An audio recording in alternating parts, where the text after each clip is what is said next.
ಕಳ್ತನ ಮಾಡ್ತೀಯಾ? ಇನ್ಸ್ಪೆಕ್ಟರ್ ಒಂದು ದೊಡ್ಡ ಕೋಲ್ ತಗೊಂಡು ಗೌತಮ್ನ ಹೊಡೆಯೋಕೆ ಶುರು ಮಾಡ್ದ. ಅದೇ ಟೈಮ್ ನಲ್ಲಿ ನಿಲ್ಸು.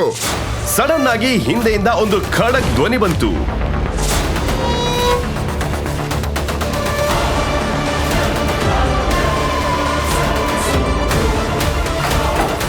ಸರ್, ನಿಂಗೆಷ್ಟು ಧೈರ್ಯ? ನಂಗನ್ಸುತ್ತೆ ನಿನ್ನ ಕೆಲಸ ಮತ್ತೆ ಯೂನಿಫಾರ್ಮ್ ಮೇಲೆ ನಿಂಗೆ ದ್ವೇಷ ಶುರುವಾಗಿದೆ ಅಂತ.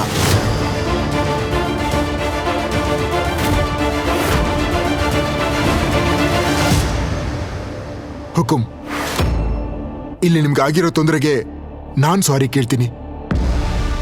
ಸರ್ ನೀವೇನ್ ಮಾಡ್ತಿದ್ದೀರಾ? ಇವನು ರಾಜ್ಗುರು ಫ್ಯಾಮಿಲಿಯ ಮನೆ ಅಳಿಯ ಸರ್. ಇವನು ಮಿತ್ತಲ್ ಶಾಪ್ ನಲ್ಲಿ ಡೈಮಂಡ್ ನೆಕ್ಲೆಸ್ ನ ಕಳ್ತನ ಮಾಡಿ ಸಿಕ್ಬಿದ್ದಿದ್ದಾನೆ.